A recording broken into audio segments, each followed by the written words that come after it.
Bonjour et bienvenue à cette séquence de la suite de l'histoire, le fardeau de Kérou. Avant de continuer, dis-moi en commentaire depuis où tu regardes cette vidéo et n'oublie pas de t'abonner et de liker. Ces instants leur donnaient la force de continuer, mais ils savaient que l'orage se préparait. La lune, parfois, semblait elle-même voilée, comme si elle devinait que bientôt, les chemins de l'amour et ceux de la tradition allaient entrer en collision. Les étoiles, témoins muets de leurs promesses, brillaient d'un éclat inquiet, et la rivière, fidèle confidente, grondait d'une voix plus grave. Ainsi s'écoulait le temps, entre ombre et lumière, entre la douceur des rencontres et l'amertume des regards accusateurs. L'amour d'Awa et de Malik était devenu comme une graine fragile plantée au milieu d'une tempête, elle voulait éclore, mais risquait d'être arrachée à tout instant. Pourtant, à chaque lever de soleil, leur cœur se répétait le même serment, quoi qu'il advienne, ils ne renonceraient pas. Les jours s'écoulaient avec la lenteur d'un fleuve gonflé par la pluie, et pourtant chaque instant rapprochait Awa et Malik du précipice. Le ciel semblait peser plus lourd sur Kumba, comme si l'air lui-même était saturé de secrets et de jugements. Dans les ruelles boueuses, les enfants chantaient des comptines dont les paroles, sans qu'ils en comprennent le sens, moquaient déjà l'amour interdit. Les mères détournaient le regard lorsqu'Awa passait, et certains jeunes hommes parlaient pour qu'elle entende, lançant des pics qui transperçaient comme des flèches. Mais Awa avançait la nuque haute, déterminée à ne pas laisser son cœur fléchir devant la cruauté du monde. Pour Malik, la tension devint insupportable. Son père répétait chaque soir les mêmes menaces, et sa mère, les larmes aux yeux, tentait d'apaiser les colères qui enflammaient la case. Les repas se prenaient désormais dans un silence lourd, brisé seulement par le crépitement du feu et les soupirs du vieil homme. Parfois, Malik sortait dans la nuit pour échapper à ce poids, et dans le bruissement des feuilles, il croyait entendre la voix d'Awa, l'appelant comme une flamme dans l'obscurité. Alors il marchait jusqu'à la rivière, et plus d'une fois, il l'y trouva, assise seule, les pieds trempant dans l'eau sombre. Ces rencontres imprévues étaient pour eux des respirations vitales, des instants de paix arrachés au tumulte. Un soir, la pluie s'était calmée et la lune brillait dans un ciel lavé, clair comme une promesse. Awa attendait déjà, ses yeux reflétant la lueur argentée. Quand Malik arriva, leurs regards se fondirent comme deux rivières qui se rejoignent. Ils restèrent longtemps à parler, mais aussi à se taire, à écouter le murmure de l'eau et le chant des crapauds. Puis, d'une voix basse, Awa dit, « Ils veulent me donner à un homme d'un autre village. » Un mariage arrangé pour sceller des alliances.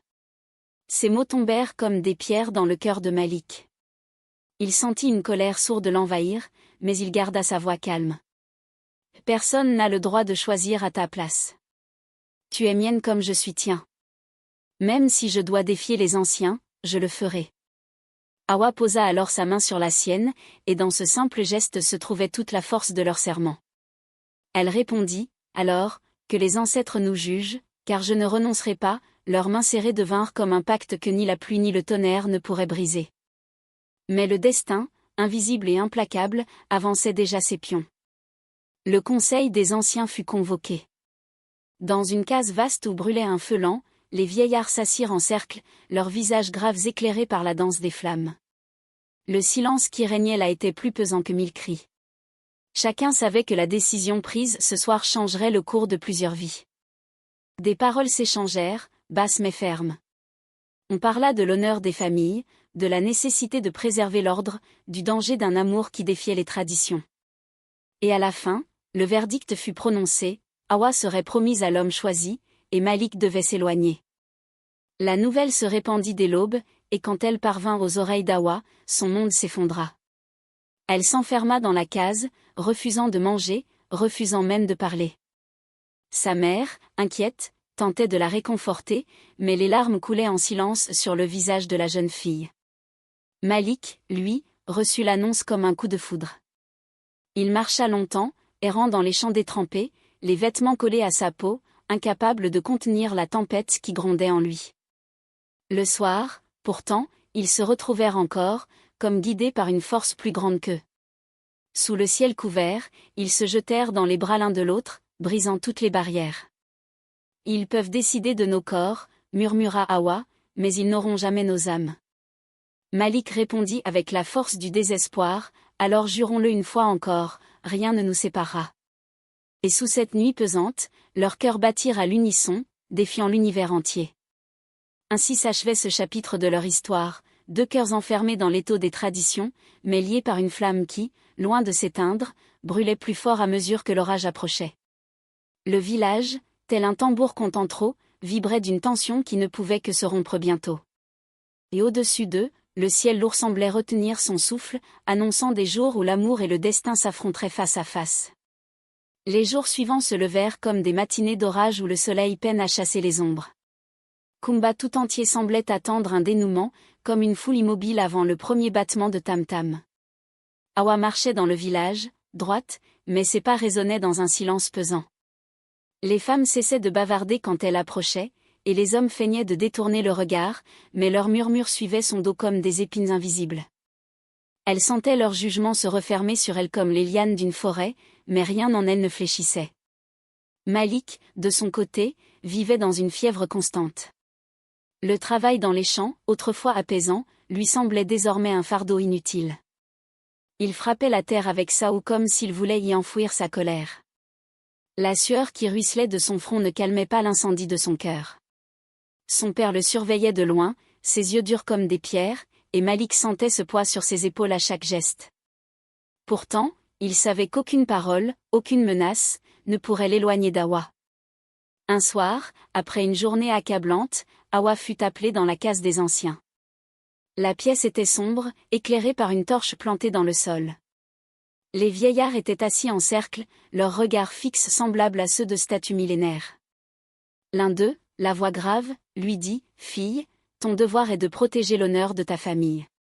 L'eau qui refuse de suivre le lit du fleuve se perd dans le sable. Accepte l'homme qu'on t'a choisi. C'est ton destin. » Awa sentit ses jambes trembler, mais elle soutint le regard. Sa voix, claire comme une cloche, résonna « Mon cœur n'appartient pas à celui que vous désignez. Il bat pour Malik. Et je n'ai pas choisi de naître dans une lignée pour qu'on m'enchaîne comme une chèvre qu'on vend au marché. » Un silence glacé suivit ces paroles. Les anciens, vexés, échangèrent des regards sévères. Mais Awa sortit sans attendre leur verdict, le souffle court, la poitrine brûlante de fierté et de peur mêlée. Elle savait qu'elle avait franchi un seuil dont on ne revient pas. Cette nuit-là, elle retrouva Malik au bord de la rivière. La lune était voilée par des nuages, et seules les lucioles dessinaient des éclats de lumière. Elle lui raconta tout, la convocation, les paroles des anciens, sa réponse. Malik serra ses mains, ses yeux brillants dans l'obscurité. « Tu as osé ce que peu aurait osé, » dit-il d'une voix pleine de respect. « Tu as défié la montagne. Mais ils ne te le pardonneront pas. » Awa baissa la tête, puis leva ses yeux vers lui, humide mais déterminé. « Alors, que faisons-nous, Malik ? Fuir ? Attendre ?» Le jeune homme resta silencieux un moment, puis répondit d'un ton grave, « Non. Nous resterons. Mais nous montrerons que notre amour est plus fort que leur colère. » Le vent se leva soudain, faisant frissonner les arbres et claquer les branches. Dans ce souffle nocturne, il leur sembla entendre une voix ancestrale, comme un chant venu du fond du temps. Ils fermèrent les yeux et se serrèrent davantage l'un contre l'autre, persuadés que les esprits de la rivière les avaient entendus et leur donnaient force. Au village, les tensions montaient. Des disputes éclataient entre familles. Certains jeunes, fascinés par la détermination d'Awa et Malik, murmuraient qu'il était temps que les traditions évoluent. D'autres, fidèles à l'ordre ancien, réclamaient des sanctions.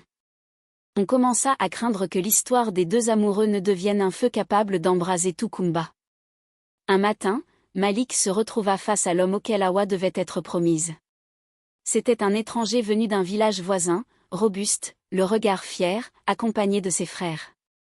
Ils se croisèrent sur le chemin du marché. L'air vibra comme si deux orages se faisaient face. L'étranger sourit avec dédain et lança « Tu t'accroches à ce qui ne t'appartient pas. Elle est déjà mienne. » Malik sentit la colère bouillonner, mais il se contint. Ses yeux seuls répondirent, flamboyants comme deux braises. Les passants s'arrêtèrent, suspendus à cette confrontation muette. Finalement, Malik détourna le chemin, non par faiblesse, mais pour éviter que la colère ne se change en violence ouverte. Mais ce moment fut raconté et amplifié dans tout le village, comme un écho qu'aucun mur ne pouvait contenir. La nuit suivante, Malik rêva. Dans son sommeil agité, il se vit marcher dans une forêt dense, poursuivi par des ombres. Hawa l'appelait au loin, sa voix douce mais désespérée. Il courait, trébuchait, se relevait, mais les ombres gagnaient du terrain. Soudain, il parvint à une clairière illuminée par la lune, où Hawa l'attendait, vêtue d'un pagne blanc. Quand il tendit la main pour la saisir, les ombres disparurent comme balayées par le vent. Il s'éveilla en sursaut, couvert de sueur, le cœur battant. Ce rêve, il le prit comme un signe. Le combat ne faisait que commencer, mais la lumière finirait par dissiper l'obscurité. Ainsi, la rivière continuait de couler, témoin silencieux de leur lutte, portant leurs secrets vers l'horizon. Le destin avançait, lourd et inévitable, mais au cœur de la tempête, l'amour d'Hawa et de Malik brillait comme une flamme fragile qu'aucun souffle n'avait encore réussi à éteindre.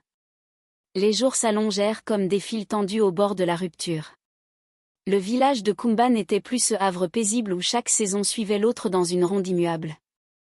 On y respirait désormais une tension qui se glissait dans chaque geste, chaque parole. Les vieux, assis à l'ombre des manguiers, fronçaient les sourcils en voyant Hawa passer. Les jeunes, eux, chuchotaient avec une curiosité teintée de rébellion, fascinés par cet amour qui osait défier l'ordre ancien. Hawa passait ses matinées au marché, son panier sur la tête, le pas ferme, le regard droit. Elle entendait les murmures, sentait les regards peser sur elle comme une chaleur brûlante. Mais elle avançait, vêtue de sa dignité comme d'un manteau invisible. Les nuits, elle pleurait parfois, seule, étouffant ses sanglots dans l'ombre de sa case, mais chaque larme devenait pour elle une arme secrète, aiguisant sa volonté.